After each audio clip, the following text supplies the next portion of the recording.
Brad Cooney podcast show.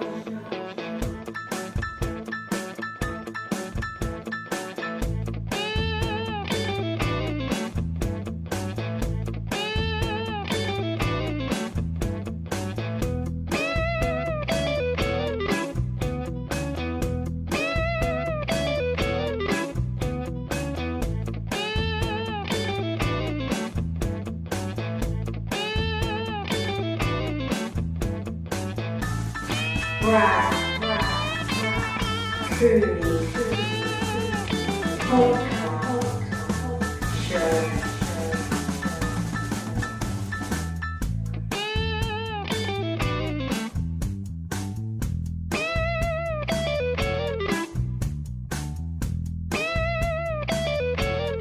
Brad Cooney podcast show.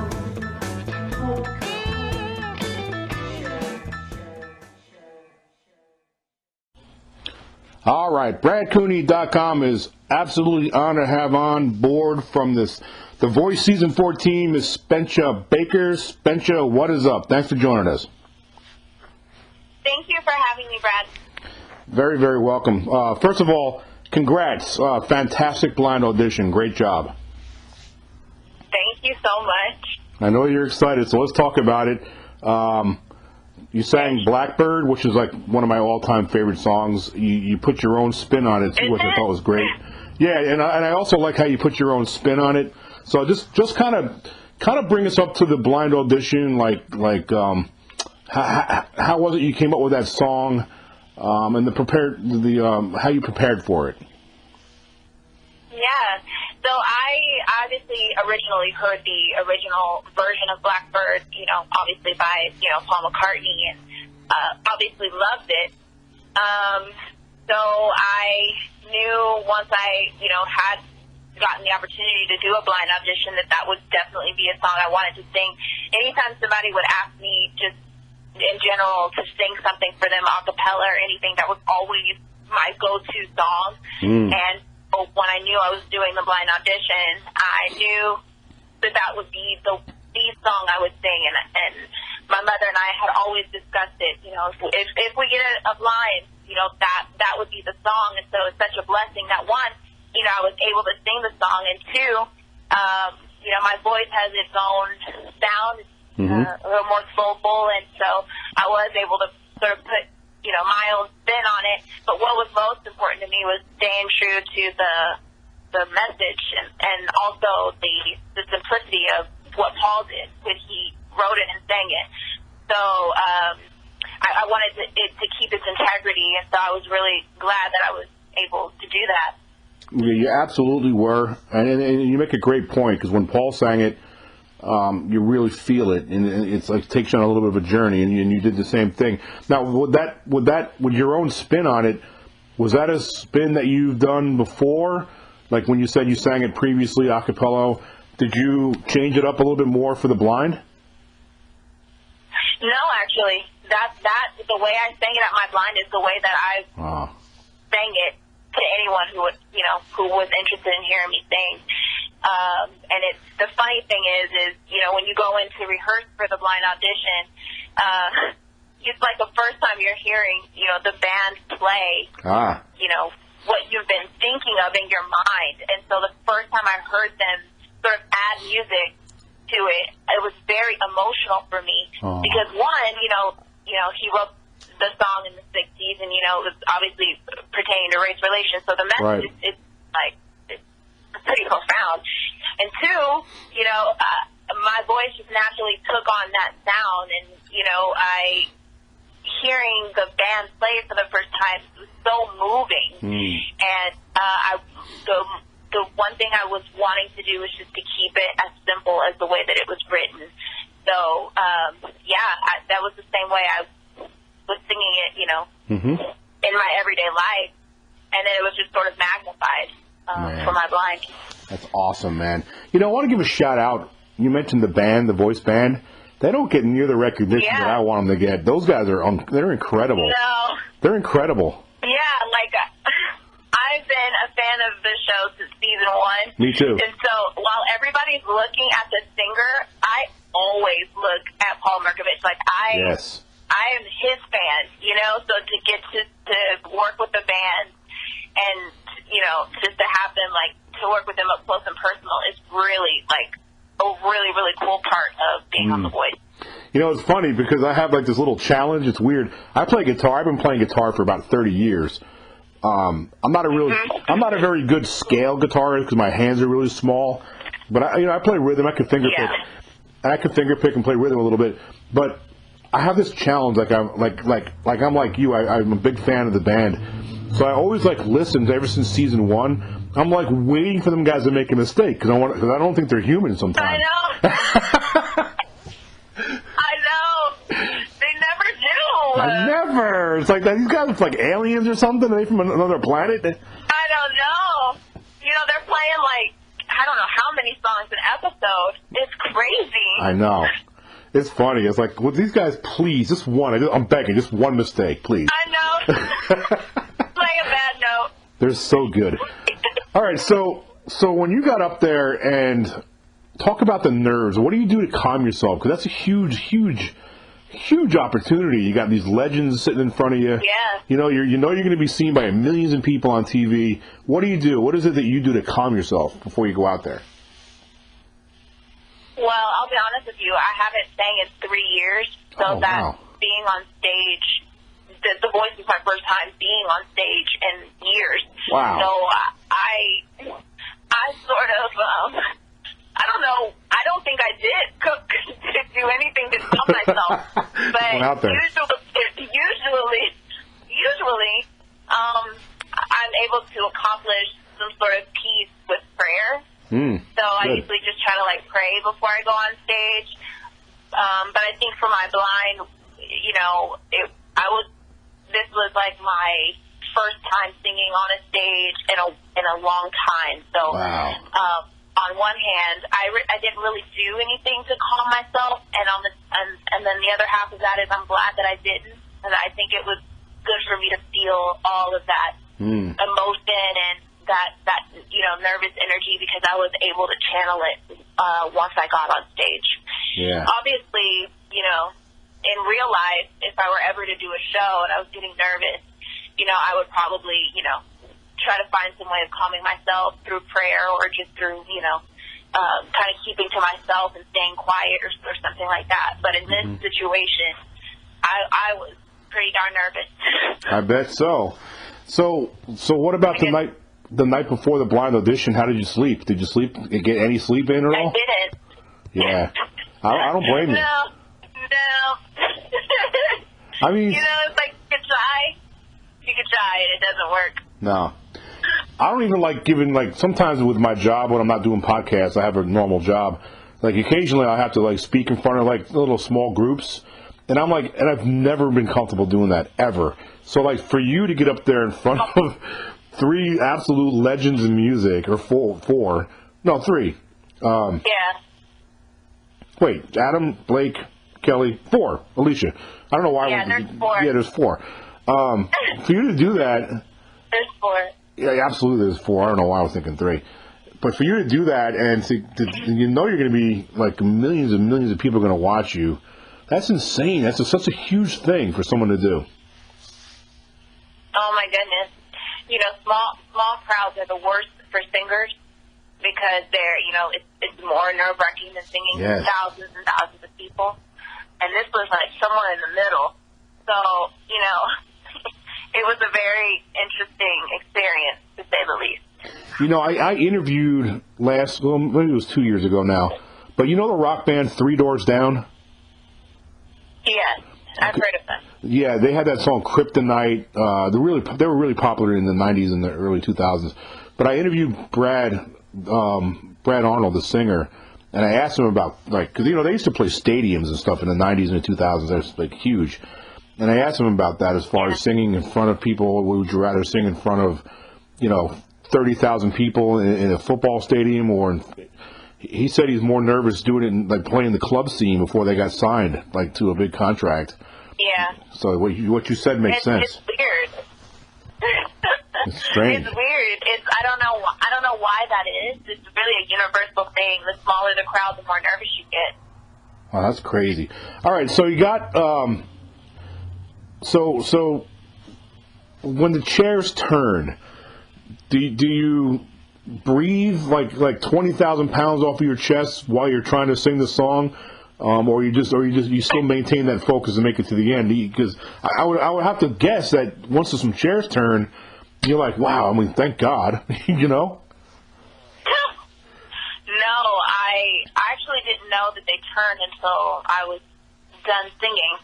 Really? To be honest with you, I was when I sing, and I don't know if it's noticeable on camera. Hopefully it is. But when I sing, I tend to look around a lot, and I tend to try to look at the people I'm singing to. And I've really made a point not to look at the chairs because that can make you not.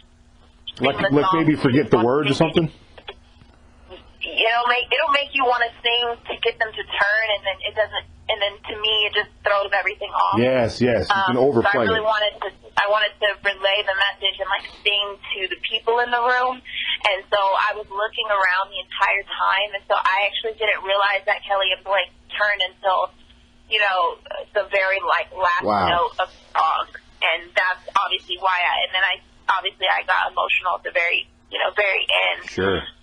But you're right. When you see that they've turned, it is like a thank goodness. It is. It's like a weight off of your shoulders. On the flip side of that, I didn't even know it happened. So I was surprised at the end. Wow. You know what? You're not the only contestant that's told me that, though. This is my 6th season of The Voice interviewing the singers there. And I've asked quite a few that question, and you'd be surprised. A lot of them didn't realize it until the song's over with. So you're not the only one. Yeah. It's probably better that way. Probably. So, all right. So yeah. So you had 2 judges to pick. You had two to pick from, Blake and Kelly. You can't go wrong with either one. You can't go wrong with any of the coaches, honestly. I mean, they're all legends. So you went with Blake.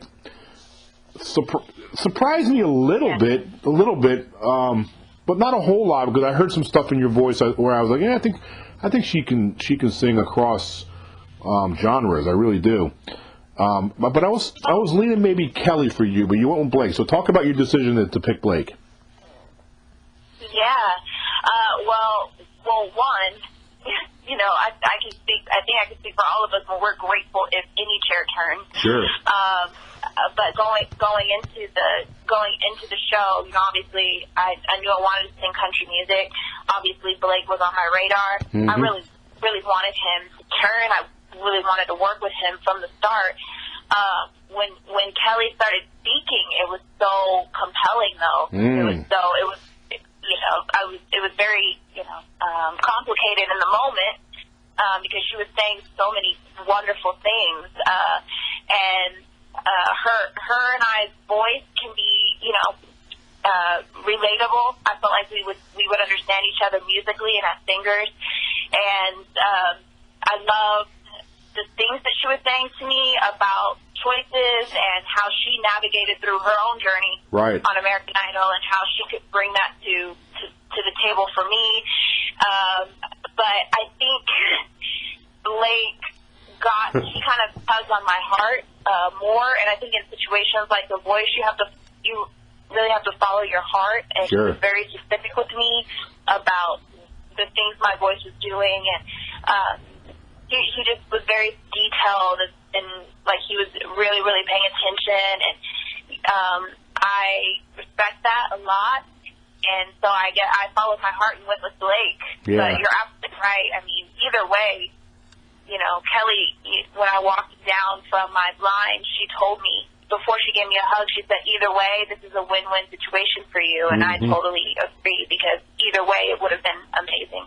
I 1,000% agree. You couldn't go wrong. I really do think you picked, if you had to pick somebody, what you did, you went with Blake. I think that was probably the best pick. Blake is absolutely freaking hilarious, man. The guy cracks me up. He is. The dude, when he said, I don't stand online for autographs, I put country shows on. I mean, he's so witty. He's so witty. He is. He's very quick on his feet, and he's like that off camera too. He's very goofy off camera. So it's not like something he turns on. He really is that way all the time. That's great, man. So what was it that, like, how did you end up on The Voice? Was a lot of times The Voice will find people they find interesting on YouTube, and they'll reach out, and sometimes the singers actually reach out to them. So what was your story? I had a very successful music career when I was younger, and ended up moving to Nashville, midway through that career, and fell in love with country music. I sang at, little restaurants here and there in Nashville, and then, over time, I kind of lost the passion for music. It wasn't my motivation every morning, and so I decided that I was not going to sing anymore. And so I completely stopped singing at all. Wow. I wasn't very interested in returning to music at all, to be honest. And so I basically took a hiatus, or I stopped singing for three years. I, did some college. I worked some jobs, trying to, get by, and still all the while a fan of The Voice. So, my mother and I watch every season together, faithfully. And one day, we're watching the show, and she turns and says, "Oh, they're going to be, they're going to be auditioning in Austin. Like, you should just, you should go." And I was like, "Okay, Mom, whatever." Yeah. I was like, "Fine, I'll go and do it. What do I have to lose? No big deal." And I went to the open call in Austin and stood in line. This was an all-day process. Stood in line. I waited and did my open call audition, and ended up on The Voice last Tuesday. So wow. It was a spur of the moment, but because I know that God orchestrates my life, I know that it was planned, and that I definitely was supposed to be here at the right time, the right place, and so that's how I got to The Voice. I'm glad that I had someone in my life that was pushing me toward my dreams, because I had completely given up on them. And I think it's really important to have someone in your life who believes in you and pushes you toward something better. And that, she's also my number one cheerleader. So I got really lucky. Yeah. I had a pastor. I used to live in Texas too. I lived in New. You know where New Braunfels, Texas is? Yeah, we're like 40 minutes away. Yep, I lived in New Braunfels area for like 10 years, but I went to church in a little town called Kerrville, Texas, and it's in the West Hill Country. Yes, I know Kerrville. Okay, great. I went to a little church there, and the pastor of the church, Joe Taylor was his name. He used to tell us that God uses people as chess pieces to put the devil in check. To put the devil in checkmate. I love that analogy. Where isn't that a great analogy? Where God uses that again. It is He uses people, like in your case, your mom was a chess piece, and the God uses people like your mom to put the devil in checkmate. I love that analogy. Wow. Yeah. So true. It is. It's so true. Oh my God, I love that. Feel free to use it and share it. I am going to. Yeah, I truly believe that. It was just they happened to be in Austin, an hour away. We happened to be watching the show. She happened to know that. Yes. She didn't do it in a extravagant way. It wasn't like, you gotta audition for The Voice or your life's gonna go down the tube. It wasn't extravagant. It was a little whisper, and that's how God speaks to us sometimes. Absolutely. So I completely agree, and I love that analogy. Well, I do too, and I'm glad I was able to share it with you. All right, so I'm gonna let you go in just a minute, but I want you to, if you would, share some advice for somebody who's maybe listening to this podcast that's actually thinking about like trying out like next season. What would you tell that person? To go for it. I would tell them to allow their gifts to be free and just allow yourself to be true to who you are. But I would also say don't doubt yourself. Don't try to silence your instinct and your gut, because if I had not been willing to go and audition in the first place when my mom suggested it, I don't know where I would be. I probably wouldn't be having this conversation with you. So really trust your instinct, trust your gut, and go in free and being yourself, because I think when you start getting in your head and start doubting yourself and trying to be something else, then you're not really introducing people to who you are. So I would say definitely, one, go for it, and two, try to maintain who you are, throughout the process. That's great. Great advice. All right, I'm going to let you go, but before I do, I want to give an opportunity to tell all the listeners out there where they can follow you on your social sites, websites, anything like that. The mic is yours. Okay, so the more the better. So come find me on Instagram at the Spenhsa Baker. It's SPENSHA. I'm on Twitter at Spensha Baker, and my Facebook is Spensha Baker too. So it's just SPEN, and then my name should pop up. There it is, folks. I told you we were going to get her, and we got her on the show. We are pulling for you. I have a lot of people on my Facebook that just loved your audition, and they really. They felt you. I had really some nice, beautiful comments when I posted that you were coming on the show. So you have a lot of people out there that really enjoyed what they saw. So good luck to you. I want to get you back on the show for a follow-up, if that's great, down the road a piece. Yes, please. Thank you so much, Brad, for your time. Absolutely. And when I tweet this out, if you don't mind, if you could just retweet it to all your followers, I'll tag you in Twitter. Yes. Awesome. Thank you so much for doing this. Thanks, Brad. Hi everybody, my name is Katrina Gray and you're listening to the Brad Cooney's podcast show, and that's the place where you can listen all the cool podcasts. Enjoy!